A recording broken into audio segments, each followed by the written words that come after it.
हम लोग अपनी कहानियां YouTube पर डालते हैं ताकि आप लोग को मनोरंजन दे सके। अगर कहानी अच्छा लगे तो चैनल को सब्सक्राइब जरूर करें। ये कहानी 2 साल पहले की है, जब हम और हमारे 4 दोस्त घूमने के लिए गए थे शिलोंग में। वहां पे हम लोग एक पुराना होटल में ठहरे थे। शाम का वक्त था, हम लोग चाय पी के होटल की कमरे में कुछ बातें कर रहे थे। बात करते करते रात की 9 बज चुके थे। तभी मैंने अपनी एक दोस्त को बोला कि चलो छत पर चलते हैं। छत पर आके हम दोनों कहाँ घूमेंगे वो डिस्कस कर रहे थे। तभी एक दोस्त आके हम लोगों को बुलाया। 5 मिनट बाद हम लोग नीचे आके एक साथ खाना खा लिया। खाना खाने की कुछ घंटे बाद सब लोग सोने के लिए रेडी हो गया। क्योंकि सब लोग थके हुए थे, मैं भी सो गया, लेकिन मेरा नींद नहीं आ रहा था। तब हम एक बात पर नोटिस किया, उस होटल में हमारे अलावा कोई नहीं था।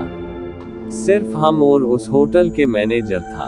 रात को लगभग 1.45 बजे तक मेरा नींद नहीं आ रहा था। तभी हमारे दरवाजा खटखटाया किसी ने। मैंने मेरे एक दोस्त को बोला कोई आया है। वो बोला कौन है? कोई नहीं है। तो इतना देर क्यों नहीं सोया? सो जा, कल घूमने जाना है सुबह उठ के। वैसे बोल के वो सो गया। मैं भी कुछ ना सोच के सो गया। दूसरा दिन सुबह हम लोग नाश्ता करके निकल गया घूमने, और शाम लगभग 4 बजे हम लोग होटल आ गया। फ्रेश होके थोड़ा रेस्ट कर रहे थे। तभी पर से हमने उस बात को सोचा कि इतना बड़ा होटल है, हमारे अलावा कोई नहीं है क्यों? मेरा थोड़ा बहुत डर भी लग रहा था। मैंने उस मैनेजर को बुलाया और पूछा कि आप इतना बड़ा होटल को अकेले कैसे चलाते हो? वो कुछ नहीं बोला और हंस के चला गया नीचे। रात हम लोग थोड़ा पार्टी कर रहे थे, गाना भी बज रहे थे। करीब 9:30 को मैनेजर हमको खाना देके गया। मैं छुप छुप के मैनेजर को फॉलो किया। वो नीचे जाके दरवाजा लॉक किया और होटल से चला गया। मैंने फटाफट रूम में आके सबको बोला कि मैनेजर दरवाजा लॉक करके चला गया। एक दोस्त ने बोला अरे जाने दो, क्या होगा, हम 5 लोग हैं, कौन क्या करेगा, बैठो तुम पार्टी एंजॉय करो। पार्टी करते करते रात को 12 बज चुके थे। तभी एक दोस्त बाथरूम गया। उसी वक्त साइड के रूम से एक लड़की रोने का आवाज आ रही थी। बाकी सब तो पार्टी करने में बिजी थी। हमने बोला उस रूम में कोई है।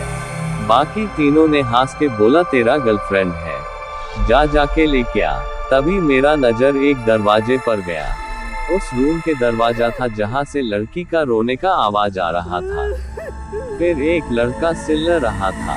तब सबने सुना, देखा कि जो दोस्त बाथरूम गए थे वो अंदर से लॉक हो गए थे। हमने बहुत कोशिश की दरवाजा खुलने का, लेकिन नहीं खुला। फिर लड़की का चीखें बहुत तेज हो रही थी। एक दोस्त ने उस रूम के दरवाजे के फॉग से देखा, रूम पूरा काला था अंधेरा की वजह से। उसने कुछ नहीं देखा। फिर मैंने हिम्मत जुटा के देखा, एक औरत फैन में लटक रही थी। मैंने सबको बोला, तभी दरवाजा खटखटाया हमारा। बाहर सब लोग जाके देखा, कोई नहीं ही। फिर से हम लोगों ने बाथरूम का दरवाजा खोलने की कोशिश की और एक दोस्त ने लठ मार दिया। लठ मारने से उसका पैर में सोत आ गया। बहुत कोशिशों के बाद दरवाजा खोल गया और देखा वो दोस्त बेहोश पड़े थे और लड़की की आवाज तेज हो रही थी। दरवाजा भी हिल रहा था। हम लोग डर के मारे कँप रहे थे। एक दोस्त ने बोला हमारा नानाजी तांत्रिक है और तुरंत फोन लगाया।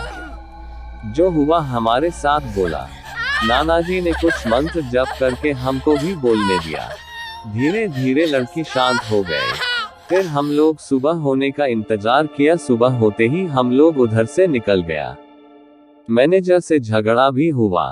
होटल के आगे एक दुकान था छोटा सा, वहां आके हमने कुछ खरीदा। तभी दुकानदार ने हमें पूछा रात आप लोगों के साथ कुछ हुआ था क्या? हमने सब कुछ बोला। तब उस दुकानदार ने हमें बोला कि कुछ ही साल पहले एक कपल यहाँ आया था। लड़का ने लड़की की हत्या कर दिया था उसी रूम में। तभी से होटल में जितना लड़का आता है सबके साथ वैसा ही होता है। इसीलिए होटल में कोई नहीं जाता।